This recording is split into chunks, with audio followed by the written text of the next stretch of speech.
SBA Publications.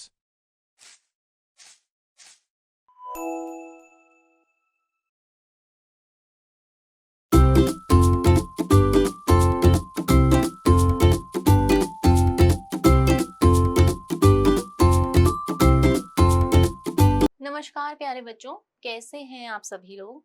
उम्मीद करती हूँ आप सभी लोग अपने अपने स्थान पे स्वस्थ होंगे। बच्चों, आज हम पढ़ने जा रहे हैं आपका पाठ 7, जिसका नाम है गौरा। बच्चों, आपके इस पाठ में हम पढ़ेंगे पशु पक्षियों में भी संवेदनाएं होती हैं। वे भी प्रेम की भाषा समझते हैं।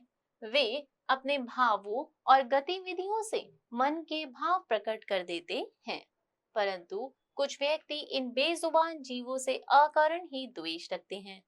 इसका अनुमान उनकी इन पशुओं के प्रति निर्ममता से हो जाता है। ऐसी ही निर्ममता का वर्णन इस रेखा चित्र में वर्णित है। गौरा मेरी बहन के घर पली हुई गाय की वह संधि तक पहुंची हुई बछिया थी। उसे इतने स्नेह और दुलार से पाला गया था कि वह अन्य गोवत्साओं से कुछ विशिष्ट हो गई थी। विशिष्ट मतलब अलग। बहन ने एक दिन कहा, तुम इतने पशु पक्षी पाला करती हो, एक गाय क्यों नहीं पाल लेती जिसका कुछ उपयोग हो। वास्तव में छोटी बहन श्यामा अपनी लौकिक बुद्धि में मुझसे बहुत बड़ी है और बचपन से ही उनकी कर्म निष्ठा तथा व्यवहार कुशलता की बहुत प्रशंसा होती है, विशेषतः मेरी तुलना में। मतलब लेखिका बता रही है कि उनकी बहन जो है वो एक कुशल बुद्धिमती स्त्री है। वास्तव में लेखिका बताना चाहती हैं कि उनकी बहन जो है वो उनसे ज्यादा बुद्धिमती स्त्री है। यदि वे आत्मविश्वास के साथ कुछ कहती हैं तो उनका विचार संक्रामक रोग के समान सुनने वाले को तत्काल प्रभावित करता है। आश्चर्य नहीं यदि उस दिन उनके उपयोगितावाद संबंधी भाषण ने मुझे इतना अधिक प्रभावित किया कि तत्काल उस सुझाव का कार्यान्वयन आवश्यक हो गया। वैसे खाद्य की किसी समस्या के समाधान के लिए पशु पक्षी पालना मुझे कभी नहीं रुचा। बकरी, कुक्कुट, मछली आदि पालने के मूल उद्देश्य का ध्यान आते ही मेरा मन विद्रोह करने लगता है। पर उस दिन मैंने ध्यानपूर्वक गौरा को देखा। पुष्ट लचीले पैर, भरे हुए पट्टे, चिकनी भरी हुई पीठ, लंबी सुडौल गर्दन, निकलते हुए छोटे छोटे सींग, भीतर की लालिमा की झलक देते हुए कमल की दो अधखुली पंखुड़ियों जैसे कान और लंबी अंतिम छोर पर काले सघन चामर का स्मरण दिलाने वाली पूंछ, सब कुछ सांचे में ढला हुआ सा था। गाय को मानो इटालियन मार्बल में तराश कर उस पर ओप दी गई हो। स्वस्थ पशु के रोमों में सफेदी में एक विशेष चमक होती है। गौरा की उज्ज्वलता देखकर ऐसा लगा मानो उसके रोमों में अभ्रक का चूर्ण मल दिया गया हो, जिसके कारण जिधर आलोक पड़ता था उधर विशेष चमक उत्पन्न हो जाती थी। गौरा को देखते ही मेरी उसे पालने के संबंध में दुनिया निश्चय में बदल गई।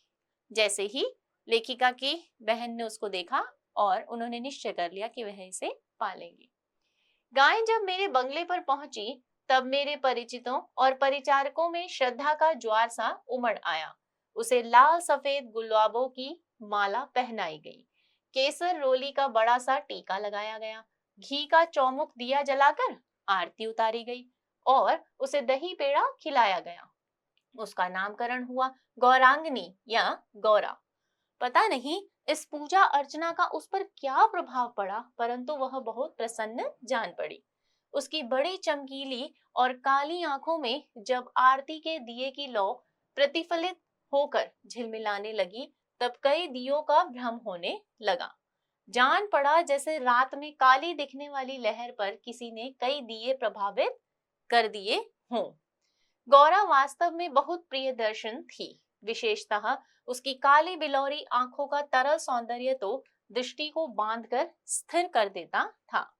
चौड़े उज्जवल माथे और लंबे तथा सांचे में ढले हुए से मुख पर आंखें बर्फ में नीले जाल के कुंडों के समान लगती थीं।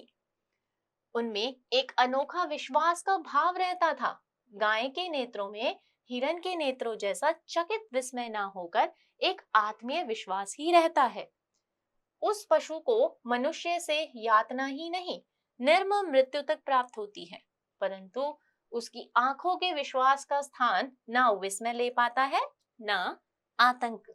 महात्मा गांधी ने गाय करुणा की कविता है क्यों कहा, यह उसकी आंखें देखकर ही समझ में आ सकता है। गौरा की अलस मंथर गति से तुलना करने के योग्य कम वस्तुएं हैं। तीव्र गति से सौंदर्य है, परंतु वह मंथर गति से सौंदर्य को नहीं पाता है। बाण की तीव्र गति क्षण भर के लिए दृष्टि में चकाचौंध उत्पन्न करती है, परंतु मंद समीर से फूलों का अपने वृंत पर हौले हौले हिलना दृष्टि का उत्सव है। कुछ ही दिनों में वह सबसे इतनी हिल मिल गई कि अन्य पशु पक्षी अपनी लघुता और उसकी विशालता का अंतर भूल गए।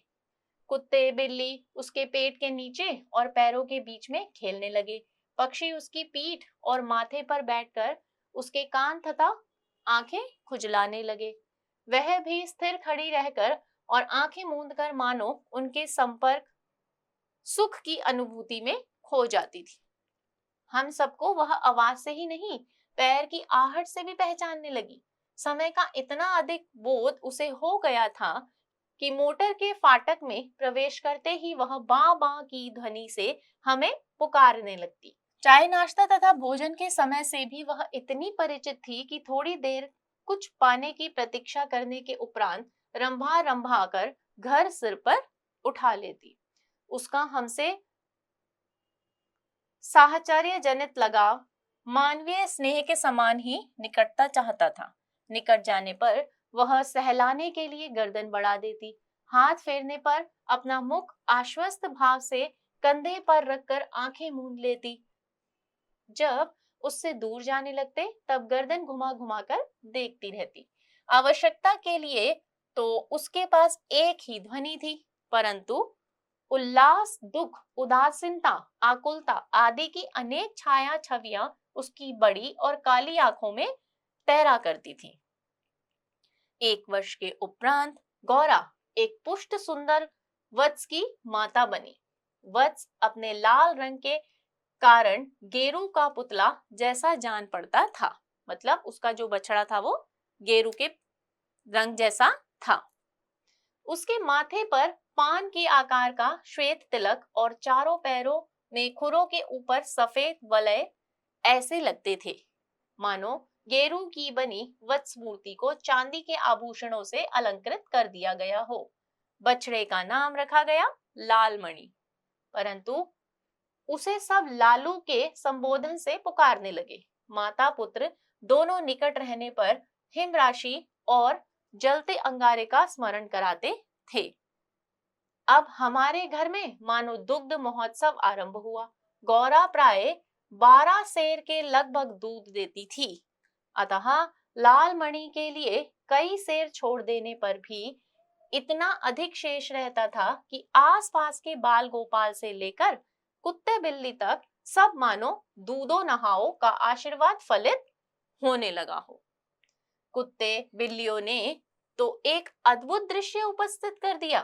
दूध दोहन के समय वे सब गौरा के सामने एक पंक्ति में बैठ जाते और महादेव उनके आगे उनके खाने के लिए निश्चित बर्तन रख देता। किसी विषय आयोजन पर आमंत्रित अतिथियों के समान वे परम शिष्टता का परिचय देते हुए प्रतीक्षा करते रहते। फिर नाप नाप कर सबके पात्रों में दूध डाल दिया जाता, जिसे पीने के उपरांत वे एक बार फिर अपने अपने स्वर में कृतज्ञता ज्ञापन सा करते हुए गौरा के चारों ओर उछलने कूदने लगते। जब तक वे सब चले ना जाते, गौरा प्रसन्न दृष्टि से उन्हें देखने लगती। जिस दिन उनके आने में विलंब होता, वह रंभा रंभा कर मानो उन्हें पुकारने लगती। पर अब दुग्ध दोहन की समस्या कोई स्थायी समाधान चाहती थी। नौकरों में नागरिक तो दोहना ही जानते नहीं थे। और जो गांव से आए थे वे अनभ्यास के कारण यह कार्य इतना भूल चुके थे कि घंटों लगा देते थे। गौरा के दूध देने के पूर्व जो ग्वाला हमारे यहाँ दूध देता था, जब उसने इस कार्य के लिए अपनी नियुक्ति के विषय में आग्रह किया, तब हमने अपनी समस्या का समाधान पा लिया। 2-3 मास के उपरांत गौरा ने दाना चारा खाना बहुत कम कर दिया और वह उत्तरोत्तर दुर्बल और शिथिल रहने लगी, मतलब कि वो बीमारी की तरफ जाने लगी। चिंतित होकर मैंने पशु चिकित्सकों को बुलाकर दिखाया। वे कई दिनों तक अनेक प्रकार के निरीक्षण, परीक्षण, एक्सरे आदि द्वारा रोगों का निदान खोजते रहे। अंत में उन्होंने निर्णय दिया कि गाय को सुई खिला दी गई है, जो उसके रक्त संचार के साथ हृदय तक पहुंच गई। जब सुई गाय के हृदय के पार हो जाएगी, तब रक्त संचार रुकने से उसकी मृत्यु हो जाएगी। मुझे कष्ट और आश्चर्य दोनों की अनुभूति हुई। सुई खिलाने का क्या तात्पर्य हो सकता है? दाना चारा तो हम स्वयं देखभाल कर देते हैं, परंतु संभव है उसी में सुई चली गई होगी। पर डॉक्टर के उत्तर से ज्ञात हुआ कि दाने चारे के साथ सुई गाय के मुख में ही छिदकर रह जाती है। गुड़ की बड़ी डली के भीतर रखी सुई ही गले के नीचे उतर जाती है और अंततः रक्त संचार में मिलकर हृदय में पहुंच सकती है। अंत में एक ऐसा निर्मम सत्य उद्घटित हुआ जिसकी कल्पना भी मेरे लिए संभव नहीं थी। प्राय कुछ ग्वाले ऐसे घरों में जहां उनसे अधिक दूध लिया जाता है, गाय का आना सह नहीं पाते। अवसर मिलते ही वे गुड़ में लपेटकर सुई उसे खिलाकर उसकी असमय मृत्यु निश्चित कर देते हैं। गाय के मर जाने पर उन घरों में वे पुनः दूध देने लगते हैं। सुई की बात ज्ञात होते ही ग्वाला एक प्रकार से अंतर्ध्यान हो गया, अतः संदेह का विश्वास में बदल जाना स्वाभाविक था। वैसे उसकी उपस्थिति में भी किसी कानूनी कार्रवाई के लिए आवश्यक प्रमाण जुटाना असंभव था। तब गौरा का मृत्यु से संघर्ष आरंभ हुआ, जिसकी स्मृति मात्र से आज भी मन सिहर उठता है।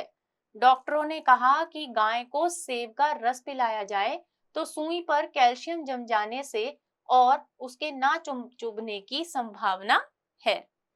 अतः नित्य कई कई सेबों का रस निकाला जाता और नली से गौरा को पिलाया जाता।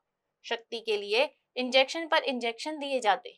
पशुओं के इंजेक्शन के लिए सूजे के समान बहुत लंबी मोटी सिरिंज तथा बड़ी बोतल भर दवा की आवश्यकता होती है। अतः वह इंजेक्शन भी अपने आप शल्य क्रिया जैसा यातनामय हो जाता था। पर गौरा अत्यंत शांति से बाहर और भीतर दोनों ओर की चुभन को और पीड़ा को सह रही थी। केवल कभी कभी उसकी सुंदर पर उदास आंखों के कोनों में पानी की 2 बूंदें झलकने लगती थी। अब वह उठ नहीं पाती थी, परंतु मेरे पास पहुंचते ही उसकी आंखों में प्रसन्नता की छाया सी तैरने लगती थी। पास जाकर बैठने से वह मेरे कंधे पर अपना मुख रख देती थी और अपनी खुरदुरी जीभ से मेरी गर्दन चाटने लगती थी। लालमणि बेचारे को मां की व्याधि और आसन्न मृत्यु का बोध नहीं था। उसे दूसरी गाय का दूध पिलाया जाता था, जो उसे रुचता नहीं था। वह तो माँ का दूध पीना और उससे खेलना चाहता था। अतः अवसर मिलते ही वह गौरा के पास पहुंचकर और अपना सिर मार मार कर उसे उठाना चाहता था, या खेलने के लिए उसके चारों ओर उछल कूद कर परिक्रमा सी देता रहता था। मैंने बहुत से जीव जंतु पाल रखे हैं, अतः उनमें से कुछ को समय असमय विदा देनी ही पड़ती है, परंतु ऐसी मर्म व्यथा का मुझे स्मरण नहीं था। इतनी हष्ट पुष्ट दूध सी उज्जवल पेशविनी गाय अपने इतने सुंदर चंचल वत्स को छोड़कर किसी भी क्षण निर्जीव और निशेष हो जाएगी, यह सोचकर ही आंसू आ जाते थे। लखनऊ, कानपुर आदि नगरों से भी पशु विशेषज्ञों को बुलाया। स्थानीय पशु चिकित्सक तो दिन में 2-3 बार आते रहते, परंतु किसी ने ऐसा उपचार नहीं बताया जिससे कि आशा की कोई किरण मिलती।